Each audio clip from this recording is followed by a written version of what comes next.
आपको दुख भी मिलेगा और आपको रोना भी नहीं है। भगवान कृष्ण मंदिर में खड़े हैं, बांसुरी बजा रहे हैं और स्माइल है होठों पर। भगवान की स्माइल ये कहती है कि आप संसार में आए हैं, संसार में दुख ही दुख है, इस दुख में संसार में रहना है, लेकिन मुस्कुराते हुए रहना है, खुश रहना है। क्या करेंगे?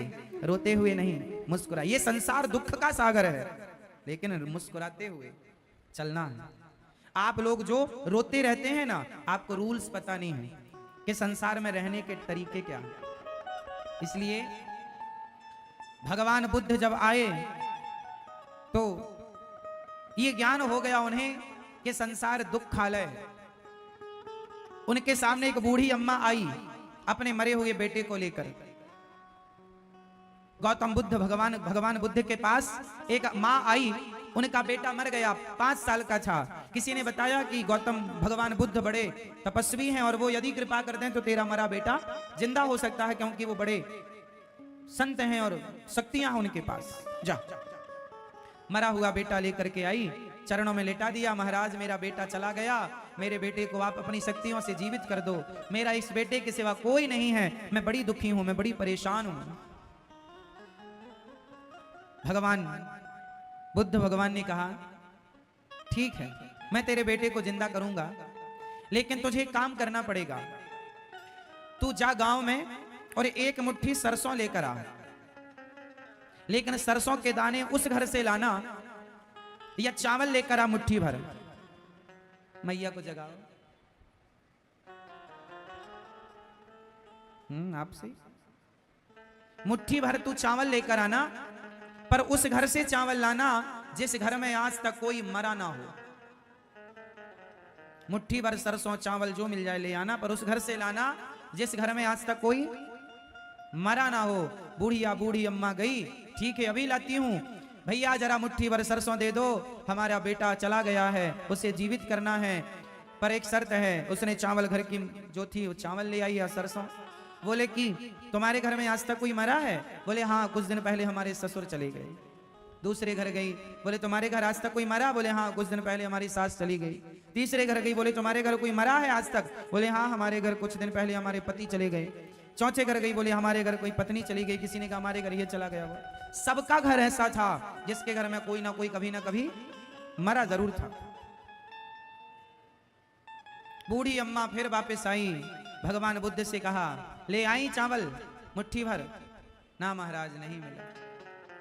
चावल तो नहीं मिले, सरसों तो नहीं मिली, लेकिन मेरे प्रश्न का उत्तर मिल गया। चुपचाप उसने अपना बेटा उठाया, वहां से चली गई। बताओ क्या सबक मिला इस कहानी से, क्या सीख मिली? हम रोते हैं कि हमारा ये मर गया, हम रोते हैं कि हमारा ये दुख है। अरे जो दुख आपके पास है, सेम वही दुख आपके पड़ोसियों में भी है, औरों के पास भी है। क्यों है? क्योंकि संसार में जो आया है उसे दुख से गुजरना पड़ेगा। अब ये दुख से गुजरने में चाहे आप रोते गुजरो या हंसते गुजरो, वो आपकी मर्जी है।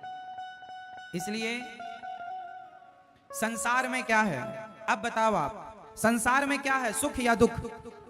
जोर से। अभी आप कह रहे थे दोनों हैं। आप जल्दी ज्ञानी हो गए। इतनी बात जानने के लिए गौतम बुद्ध को 12 साल लगे, और आप देखो 12 मिनट में जान गए। संसार में क्या है, ये बात मैंने कह तो दी है, आपने सुन भी ली। कभी घर में एकांत में बैठकर मेरी इस बात का खूब ध्यान से चिंतन करना कि क्या संसार में सचमुच दुख है, और जो सुख है वो कितनी देर का है। हड्डी चबा रहा है कुत्ता, लग रहा है कि बड़ा सुख है। एक छोटी सी कहानी सुना दूं और क्लियर करने के लिए, आपको जल्दी तो नहीं है? सुनो। माया, ईश्वर की माया का पर्दा ऐसा पड़ा है कि हमें सही सही दिखाई नहीं पड़ता। अब इस बात को और क्लियर करने के लिए मैं आपको एक छोटी सी कहानी सुनाता हूं, आपको पूरा क्लियर हो जाएगा, सारा दर्पण की तरह क्लियर हो जाएगा। स्पष्टीकरण। जो सो रहे हैं उनको जगा दो। ये कहानी जो मैं सुनाने जा रहा हूं अनमोल है, शायद आपने आज तक नहीं सुनी हो, इसलिए ध्यान से सुनिएगा।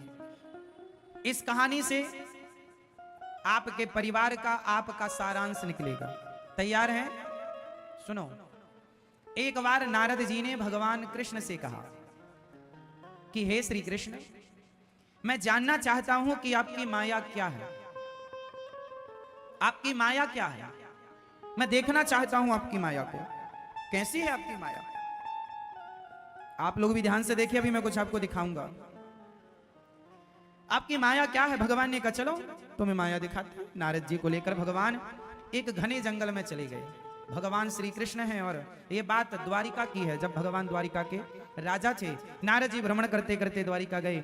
आज भगवान नारद जी को लेकर घने जंगल में भगवान प्रवेश कर गए।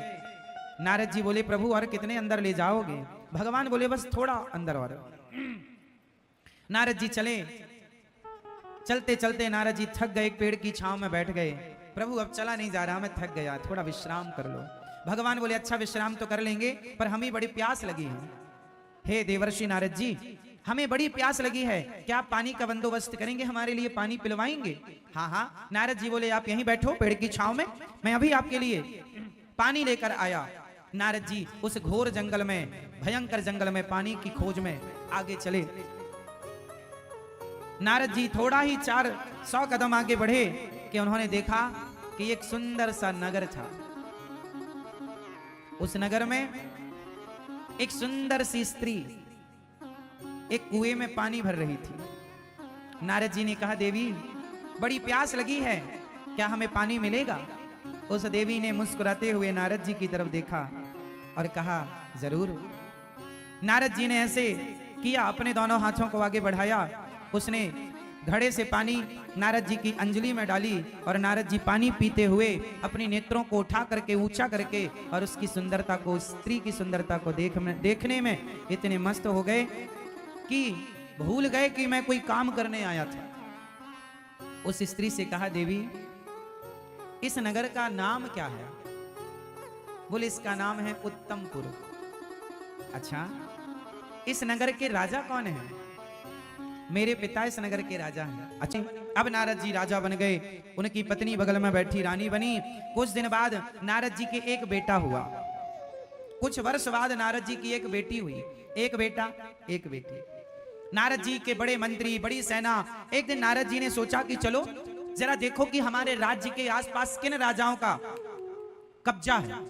तो मंत्रियों ने बताया महाराज फलानी दिशा में फलाने राजा का कब्जा है, हमारे राज्य की कुछ जमीन पर कब्जा किया है। नारद जी ने कहा सेना तैयार करो और उस राज्य पर आक्रमण करो, अब हम अपने राज्य का विस्तार चाहते हैं।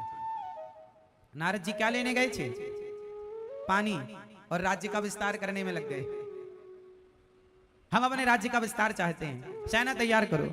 लो भैया, नारद जी की उपस्थिति में सेना तैयार हुई और सेना आक्रमण करने के लिए चली। पर नारद जी आक्रमण करें उसके पहले सामने वाले राजा ने आक्रमण कर दिया और नारद जी की सेना मारी गई। नारद जी का पहला युद्ध था, कभी लड़े नहीं तो माला जपते रहे सारी जिंदगी नारायण नारायण नारायण। और आज बाबा जी युद्ध करने चले हैं और जब युद्ध करने गए तो ये हार गए।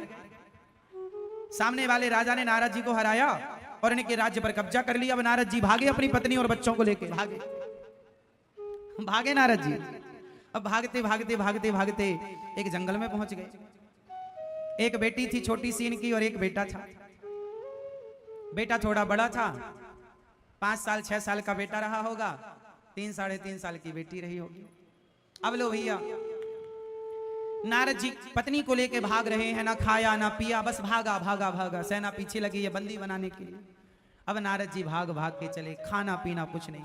पत्नी बोली भूख लगी है, बच्चे चिल्लाने लगे, रोने लगे। उस छोटी सी बच्ची को ना पानी मिल पाया ना भोजन मिल पाया। ऐसे तैसे किनारे लग गए, लेकिन बीच नदी में अपनी पत्नी को डूबता हुआ देखकर चिल्ला रहे हैं, हे विधाता तू कितना निर्दयी है, कितना निष्ठुर है, इतना दुख दिया तूने हमें, क्या बिगाड़ा था हमने तेरा, कौन सा पाप किया था हमने जो तूने हमें इतना दुख दे दिया। हमारी पत्नी पानी में डूब गई, बच्चा पानी में डूब गया, चिल्ला रही है पत्नी बचा लो स्वामी बचा लो, पर ये असमर्थ हैं उस डूबती हुई पत्नी को बचाने में। अरे कोई तो बचाओ, कोई नहीं आया। पत्नी डूब गई, बच्चे डूब गए, तीनों की मृत्यु हो गई और नारद जी रो रहे हैं, हे भगवान तू बड़ा निष्ठुर निर्दयी है, क्या बिगाड़ा था हमने तेरा।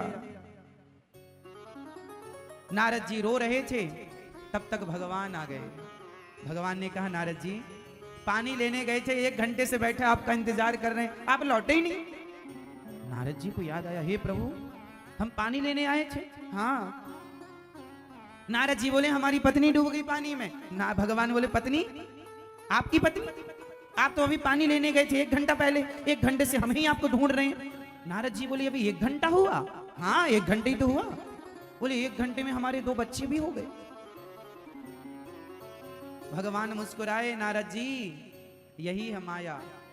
आपने सवाल किया था ना कि प्रभु अपनी माया दिखाओ, अपनी यही है माया। जो आपका नहीं है आप उसके लिए रो रहे हैं, यही तो माया है।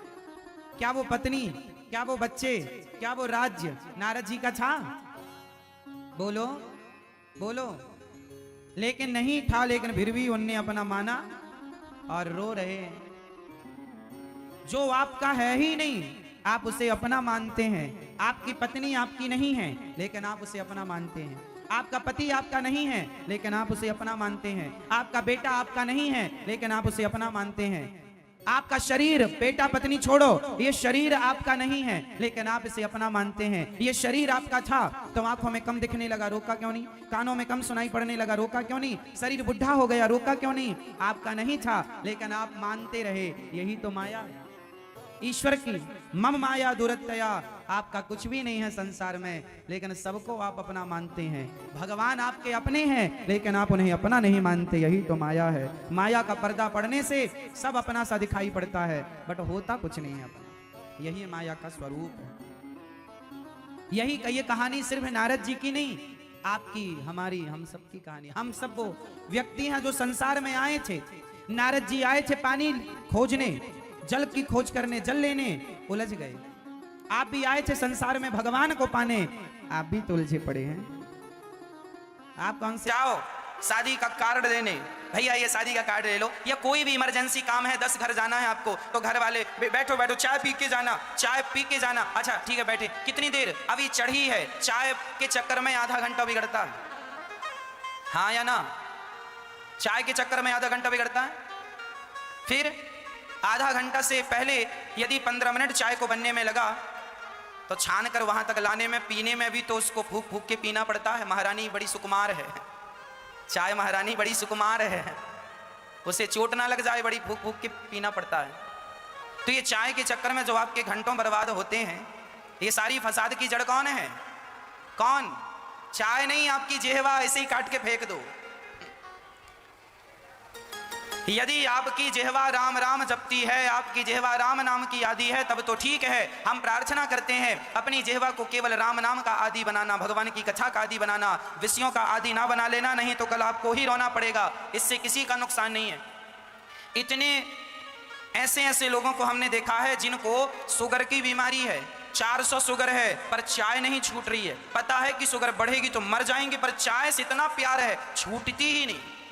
मर जाएंगे पर चाय नहीं छोड़ेंगे। अब ले ये सिद्धांत लोगों के हैं।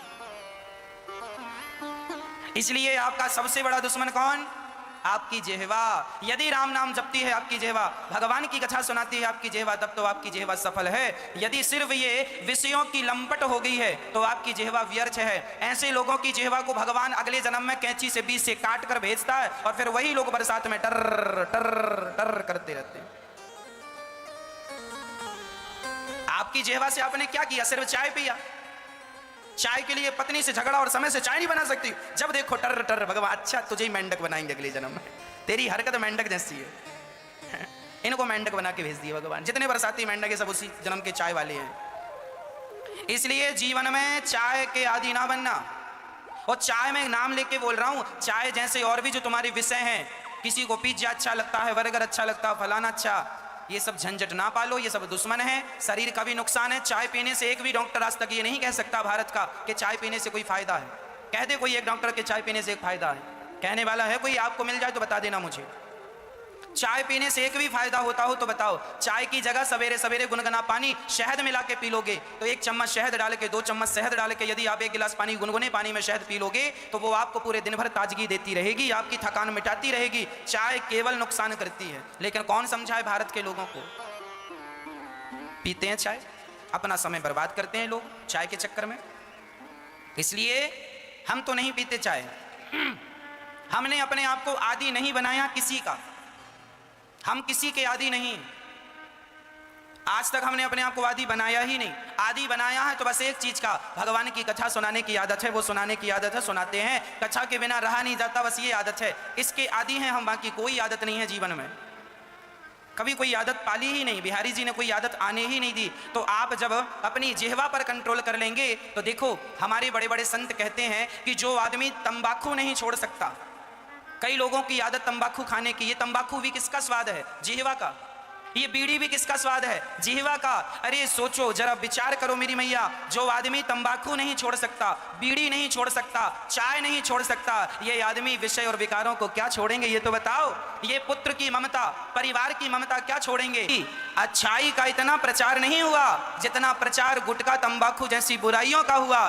इसलिए कहता हूं, आजकल तो अच्छाई को घर घर, दूध वाले को घर घर दूध लेकर जाना पड़ता है, दूध ले लो, पर शराब बेचने वाले को कभी आवाज नहीं लगानी पड़ी, शराब ले लो।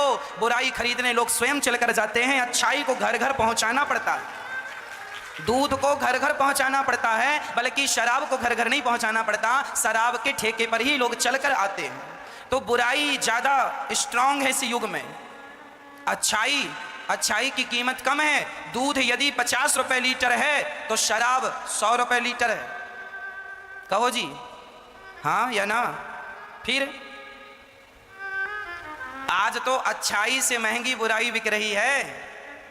बादाम 1000 रुपए किलो है और गुटखा 10,000 रुपए किलो है। एक पाउच आता है, उसमें 25 ग्राम गुटखा होता है, उसकी कीमत 10 रुपए होती है। 25 ग्राम भी नहीं होता होगा, कितना होता बेटा? कितने ग्राम होता बताओ? नहीं, अच्छा आपको नहीं पता। एक पाउच में कितने ग्राम गुटखा होता है भाई? आप बताओ, आपके मुंह में तो भरा है अभी नहीं? अच्छा, तो 10-20 ग्राम तो होता होगा। हमने कभी खाया नहीं, ट्राई किया नहीं, पता नहीं है, कोई जानकारी नहीं है, पर फिर भी एक पाउच 10 रुपए का आता है, छोटा वाला 5 का, बड़ा वाला 10 का।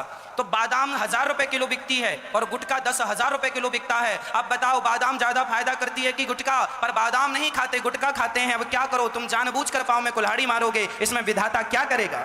ईश्वर का क्या कसूर है?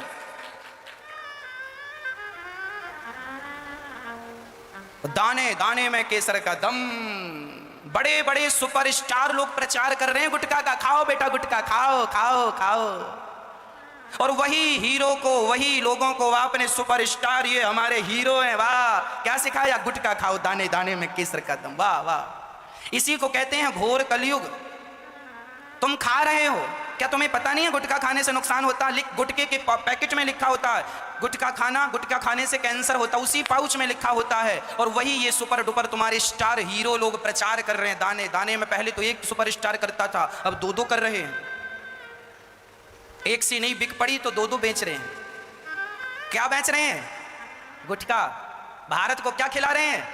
हाँ, इनसे पूछो कि तुम भी अपने बच्चों को खिलाना, अपनी पत्नी को खिलाओ। ये जो प्रचार करने वाले हैं, जरा इनका इंटरव्यू लिया करो आप। बोले तुमने अपनी माँ को गुटखा खवाया, अपनी पत्नी को खवाया, अपने बेटे को खवाया कि नहीं? क्योंकि तुम तो बेच रहे हो। खुद की औलाद को नहीं खवाते होंगे, पर तुम्हारी औलाद के लिए प्रचार कर रहे हैं। तुम्हारा तो सत्यानाश करने पर तुले ही हैं लोग। और ये खा रहे हैं आज के युवा और कह रहे हैं कि हम तो महाराज जी भागवत को नहीं सुनते, हम सत्संग नहीं सुनते। महाराज जी लोग तो बेवकूफ़ बनाते रहते हैं। हम कथा सुना के तुम्हें जगा रहे हैं तो बेवकूफ़ बना रहे हैं, और ये खुलेआम गुटखा बेच रहे हैं और खिला रहे हैं, ये तुम्हें बड़े होशियार बना रहे हैं। वाह वाह वाह वाह वाह। ये तुम्हें देगा वह क्या नुकसान होगा? एक तो आप गुटखा खा रहे हैं, बीड़ी पी रहे हैं, सिगरेट पी रहे हैं, और एल्यूमिनियम के बर्तन में और खा रहे हैं। इससे क्या होगा कि आने वाले समय में जो तुम्हारी औलाद पैदा होगी, यह बच्चे पैदा नहीं कर पाएगी। आज भारत में सबसे ज्यादा समस्याएं उत्पन्न होने लगी हैं। महाराज जी, बच्चे नहीं हो रहे हैं। छोटे छोटे बच्चों को चश्मा लग गया, बाल पक गए, और जब उनकी शादी हुई तो 4 साल हो गए, 6 साल हो गए, बच्चे नहीं हो रहे हैं। डॉक्टर कह रहा है सब तो ठीक है, पर बच्चे नहीं हो रहे हैं। क्यों नहीं हो रहे हैं? जो हम खाते हैं ना, हमारे शरीर में शुक्राणु उसी से बनते हैं। तो एल्यूमिनियम के बर्तन में अधिक आप खाएंगे, एक पीढ़ी ने तो पूरा खा लिया, आपके बाप ने अब पूरा खाया, तो फिर क्या हुआ, एल्यूमिनियम के बर्तन में तंबाकू गुटखा खा खा करके बच्चा पैदा हुआ। तो जो बच्चा पैदा हुआ, अब वो आदमी वो अपना बच्चा पैदा नहीं कर सकता, क्योंकि उसके अंदर शुक्राणु बनेंगे ही नहीं, क्योंकि उसको पूरी एनर्जी मिली ही नहीं। जो बाप का पूरा गुण था, जो भोजन की पूरी शक्ति थी, भोजन का पूरा रस था, वह तो मिला नहीं। उस रस में गुटखा मिल गया, तंबाकू। आपको क्या लगता है, गुटखा मुंह में है तो उसका रस अंदर नहीं जाता? जाता है, शरीर को डैमेज करता है। इसीलिए तो लिखा होता है उसके पाउच में, कैंसर की संभावना है। वो चीज एक पीढ़ी तक तो असर नहीं दिखाई, पर नेक्स्ट पीढ़ी में पूरा असर दिखाने लग गई। आज भारत में सबसे ज्यादा समस्याएं हैं, बेटा नहीं हो रहा है। तो तुम्हारे जो शुक्राणु थे, जिस खाए से शुक्राणु बनता है, वो नष्ट हो गया। इसलिए गुटखा, तंबाकू, पहले एक आदमी तंबाकू खाता था चूना मिला करके, आज वो चूना वाली तंबाकू वो भी नुकसान करती थी, पर आज तो भयंकर वाला अल्कोहल इत्यादि से बनी हुई वो तंबाकू गुटखा पाउच मिल रहा है, उसमें तो भयंकर नशा होता है, उसकी तो दुर्गंधी खतरनाक होती है। वो खाएंगे, लिखित में ले लीजिए, आपके आने वाली संतान, आपने तो बच्चा पैदा कर लिया गुटखा खा के, पर अब वो बच्चे पैदा करने में बड़ा कठिन होगा, क्योंकि अब नहीं हो सकता। वो चीजें जो अंदर की शक्तियां थी समाप्त हो गई। अति सर्वत्र वर्जयेत। इसलिए हल्के में ना लीजिए। एल्यूमिनियम के बर्तन का साइंस नहीं है, मेरा शोध नहीं है, बड़े बड़े डॉक्टरों का शोध है। एल्यूमिनियम के बर्तन में खाया हुआ आदमी नपुंसक हो जाता है। लिख लो, एल्यूमिनियम के बर्तन में अधिक भोजन बनाओगे और अधिक वह भोजन खाओगे तो क्या हो जाओगे, नपुंसक। संतान उत्पत्ति करने की जो क्षमताएं हैं सब नष्ट हो जाएंगी। ये मेरा रिसर्च नहीं है, बड़े बड़े वैज्ञानिकों का रिसर्च है, आप सर्च कर लीजिएगा। सबसे बढ़िया बर्तन, अच्छा चलो मैं उदाहरण, प्रैक्टिकली उदाहरण देता हूं। एल्यूमिनियम का बर्तन, आप उसमें, माना कि आपके घर में कुकर है, आपने एल्यूमिनियम के कुकर में दाल बनाई और बना के रख दो, और एक मिट्टी के बर्तन में, मिट्टी का जो घड़ा होता है ना, उसमें भी दाल बनती है, हमारे बड़े बुजुर्ग उसमें बनाते थे। तो मिट्टी के बर्तन में दाल बनाना और कुकर में दाल बनाना, और दोनों दालों को रख देना। गर्मियों का समय चल रहा है, प्रैक्टिकल करके देखना, मेरी बात गलत हो तो जो कुकर में तुमने दाल बनाई है ना, वो सवेरे बनेगी तो शाम को 5 बजे तक बदबू देने लग जाएगी। और जो दाल तुमने मिट्टी के बर्तन में बनाई है, हमें सिक्योर रखेगा बीमारियों से। ये तुलसी की बात है। इसलिए रोज आप तुलसी 2-4 पत्ते खाकर और पानी पी लिया करें। शालिग्राम भगवान के ऊपर तुलसी जरूर चढ़ती है, लड्डू गोपाल जी के ऊपर भी तुलसी चढ़ती है। अच्छा, आप लोग तुलसी चढ़ाते हैं ना, तो तुलसी गिर जाती है। तुलसी चढ़ाने का एक बेस्ट तरीका है, जब तक आप नहीं चाहेंगे वो गिरेगी नहीं। भगवान पर तुलसी कैसे चढ़ाएं? चंदन होता है, चंदन होता है, मलयागिर चंदन अपन घिसते हैं, या आप नहीं घिसते तो अष्टगंध ले आते हैं। तो अष्टगंधों को एक कटोरी में आप गाढ़ा सा घोल लीजिए। अब भगवान जी को तो चंदन आप लगाते होंगे, तो उस चंदन में तुलसी में चंदन से आप लिख लो, राम लिख लो, कृष्ण लिख लो। तुलसी में चंदन से राम या कृष्ण लिख लो तो राम भी लिख जाएगा, और फिर वह चंदन लगी तुलसी जब ठाकुर जी को चढ़ाएंगे तो वो चिपक जाएगी। फिर वो सूख जाने पर चंदन, जब तक आप छुड़ाएंगे नहीं, निकलेगा नहीं। तो तुलसी यूं तो आप भगवान पर चढ़ाएंगे तो गिर जाएगी, है ना।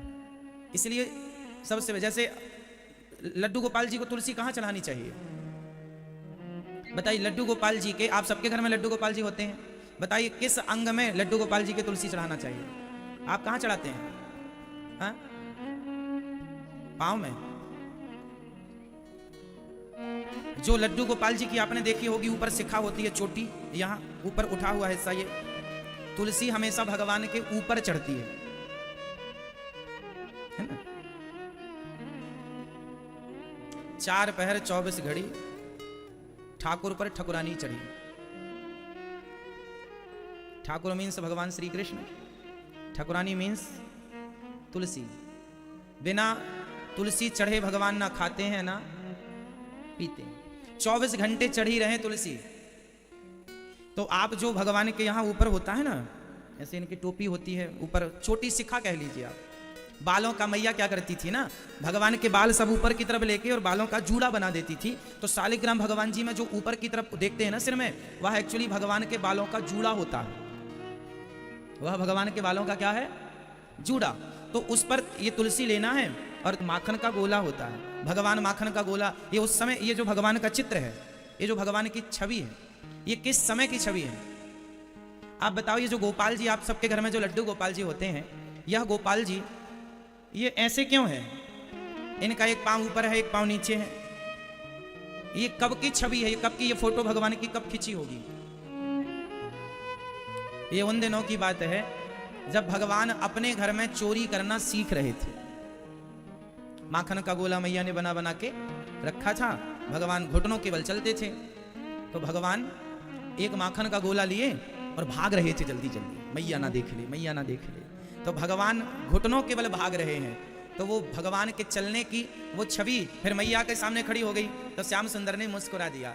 अब सामने मैया खड़ी है और श्याम सुंदर के एक हाथ में मक्खन का गोला है और नीचे एक चरण है, एक ऊपर, और ठाकुर जी मैया को देख रहे हैं और मुस्कुरा रहे हैं। बस वही छवि है, श्याम सुंदर भगवान को देख रहे हैं। तो इनके ऊपर तुलसी ऐसे चढ़ती है। तुलसी के अनेक फायदे हैं। कहते हैं घर में तुलसी के होने से घर में जो वास्तु दोष होता है उस दोष से भी तुलसी से हमें मुक्ति मिल जाती है। मतलब दोष तो है पर उसके प्रभाव, दुष्प्रभाव कम पड़ते हैं तुलसी के होने मात्र से।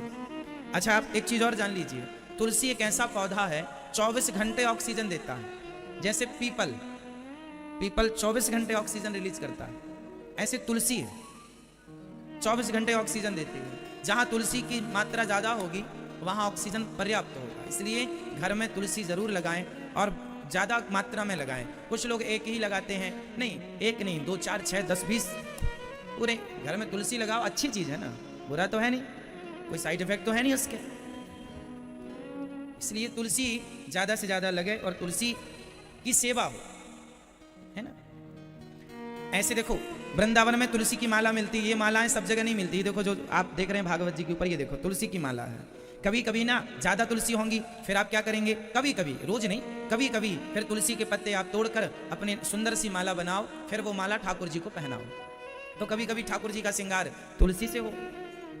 11 पत्ता रोज तोड़ लिए और हर पत्ते पर श्री कृष्ण या श्रीमन नारायण लिखकर भगवान के ऊपर। वृंदा ने 10,000 वर्षों तक तपस्या करी और तपस्या करके भगवान से कहा कि हे प्रभु, आप मुझे पति के रूप में प्राप्त हो। भगवान श्रीमन नारायण से क्या कहा वृंदा ने कि आप मुझे पति के रूप में प्राप्त हो। फिर भगवान श्रीमन नारायण ने कहा मैं तुझे मिलूंगा पर उसके पहले तुझे और किसी की पत्नी बनना पड़ेगा। तो भगवान ने कहा हमारी लीला का समय जब होगा तब हम आएंगे, पर अभी जाओ तुम जलंधर की पत्नी हो जाओ। तो तुलसी भगवान के कहने से आपने जलंधर से विवाह किया और जलंधर की पत्नी बनी। अब पत्नी बन तो गई पर धीरे धीरे तुलसी सब भूल गई कि मैंने कभी तपस्या की थी, मैंने कभी भगवान को पति के रूप में मांगा था। अच्छा, ये भूल इसलिए गई कि वह घटना पिछले जन्म की थी। तुलसी ने भगवान से कहा कि मुझे आपकी पत्नी बननी है। भगवान ने कहा जरूर बनेंगे, अभी जाओ। तो वो भगवान के धाम चली गई, बैकुंठ। फिर उनका जन्म हुआ। भाई संसार में आए हैं तो नया जन्म लेके आना पड़ेगा। तो उनका एक जन्म हुआ वृंदा के नाम से। फिर वृंदा का विवाह हुआ जलंधर से। जलंधर बड़ा दुष्ट आदमी था। अच्छा, ये बड़ी पतिव्रता नारी थी। इनके पातिव्रत बल पर वह जलंधर बड़ा अत्याचार करता था, मारा मरता नहीं था। तो देवताओं ने भगवान से कहा कि प्रभु ये जालंधर तो बड़ा दुष्ट है और ये मरता नहीं है। भगवान शंकर मारने गए, शंकर जी से ना मरा। क्यों? क्योंकि पत्नी पतिव्रता थी, पत्नी ने मरने नहीं दिया। बड़ी पति, यदि कोई इसके पातिव्रत धर्म को बिगाड़ेगा तब इसका पति मरेगा, वरना इसके पति को मारने वाला धरती में कोई पैदा नहीं हुआ। शंकर जी ना मार पाए। कब मरेगा? जब इस पत्नी का कोई पातिव्रत बिगाड़ेगा। अब बिगाड़े कौन? कोई यारा गहरा नत्थु खैरा तो बिगाड़ नहीं सकता। बिगाड़े कौन? तब भगवान के पास देवता गए, प्रभु रक्षा करिए, रक्षा करिए। भगवान नारायण ने कहा अच्छा मैं करता हूं। तब भगवान ने जलंधर का रूप बनाया। भगवान ने जालंधर का रूप बनाया और वृंदा के पास गए और उनके पास जाकर भगवान ने उनके संग रहकर और उनके साथ क्रीड़ा की, लीला की। अच्छा, वृंदा एक दीपक जलाए रखी थी। जब तक ये दीपक जलेगा तब तक उसे पता है कि मेरा पति जिंदा है, कोई नहीं मार सकता। दीपक उसका घर में जल रहा था, लड़ रहा था शंकर जी से। अब भगवान ने जब बिगाड़ दिया उसका पातिव्रत, तो वो शंकर जी से लड़ते लड़ते मारा गया, मर गया, जलंधर मर गया, दीपक बुझ गया। तो वृंदा को पता चल गया कि ये जो आदमी है ये कोई और है। तुरंत उसने कहा आप कौन है? भगवान ने कहा मैं भगवान हूं। आप भगवान होकर आप तो पतिव्रता नारियों के सती को सतीत्व को बचाते हैं, आप उजाड़ने कब से लगे? भगवान बोले मैं उजाड़ा नहीं हूं, मैंने तेरी इच्छा पूरी की है।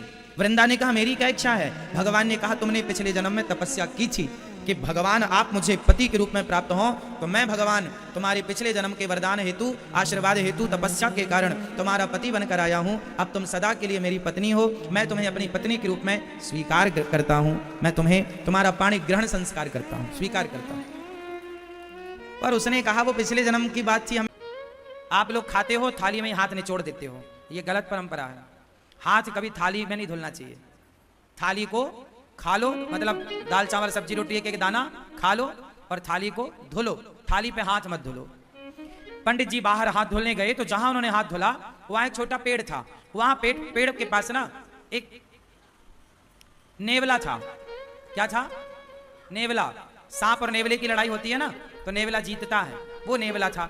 तो नेवला के पूंछ की तरफ पंडित जी के हाथ का धुलने का पानी गिरा और वो नेवले की पूंछ गीली हो गई, आधा पीछे का हिस्सा, पूंछ का हिस्सा गीला हुआ। और जैसे ही पूंछ पे पानी गिरा उसके पूंछ का रंग सोने जैसा हो गया, सुनहरा। नेवले ने पूंछ देखी, पंडित जी से बात करी, पंडित जी आपने पानी डाला तो मेरा देखो ये रंग सुनहरा हो गया, सोने जैसा, मेरी पूंछ सोने जैसी हो गई। आप एक काम करो, मेरे पूरे शरीर में पानी डाल दो, मैं सुंदर हो जाऊंगा। पंडित जी बोले मैंने तो अपना हाथ धुल लिया। नेवले ने कहा महाराज ये बताओ कि आपके पानी डालने से मेरा ये शरीर का रंग कैसे बदल गया, सुनहरा हो गया, सोने के कलर का। अब मुझे पूरा शरीर सोने का करना है, पूरा शरीर सोने की तरह चमके मेरा, आधा हो गया मेरा, आधा बताओ कैसे होगा? कल मैं आऊं, आप मेरे ऊपर फिर हाथ धुल देना। पंडित जी बोले नहीं, अब तुम जाओ धर्मराज युधिष्ठिर के राज्य में। धर्मराज युधिष्ठिर यज्ञ कर रहे हैं, उस यज्ञ में ब्राह्मण लोग भोजन कर रहे हैं। जाओ, जहां ब्राह्मण लोग भोजन करके हाथ धुलेंगे, धर्मराज युधिष्ठिर सबको अन्नदान कर रहे हैं, बहुत बड़ा यज्ञ हो रहा है। जाओ, यदि तुम्हारा किसी ब्राह्मण के हाथ धुलने के जल से यदि तुम्हारा शरीर सोने का हो जाए तो समझ लेना कि धर्मराज का यज्ञ पूरा हो गया। जाओ। अब वो नेवला बड़ा खुश धर्मराज युधिष्ठिर के राज्य में पहुंचा और जहां सारे ब्राह्मण भोजन करते और पानी से हाथ धुलते, एक अलग जगह पर नेवला जाके वहीं बैठ गया। हजारों नहीं लाखों ब्राह्मणों ने हाथ धुले, हजारों नहीं लाखों लोगों ने प्रसाद पाया, लेकिन नेवले का रंग सुनहरा नहीं हुआ। अब जब सारे ब्राह्मण खाए, दक्षिणा ले लेके चले गए, तो धर्मराज युधिष्ठिर बोले देखो, अर्जुन बोले कि देखो, अब राजाओं की एक सभा लगी। उस राजाओं की सभा में अर्जुन ने बोला, भीम भैया ने बोला, देखो आज तक के इतिहास में इतना बड़ा अन्नदान जितना बड़ा धर्मराज युधिष्ठिर ने किया, जितना बड़ा यज्ञ युधिष्ठिर ने किया, आज तक किसी ने नहीं किया। इतना बड़ा यज्ञ किसी ने नहीं किया, इतना बड़ा अन्नदान किसी ने नहीं किया, इतना सारा सोना चांदी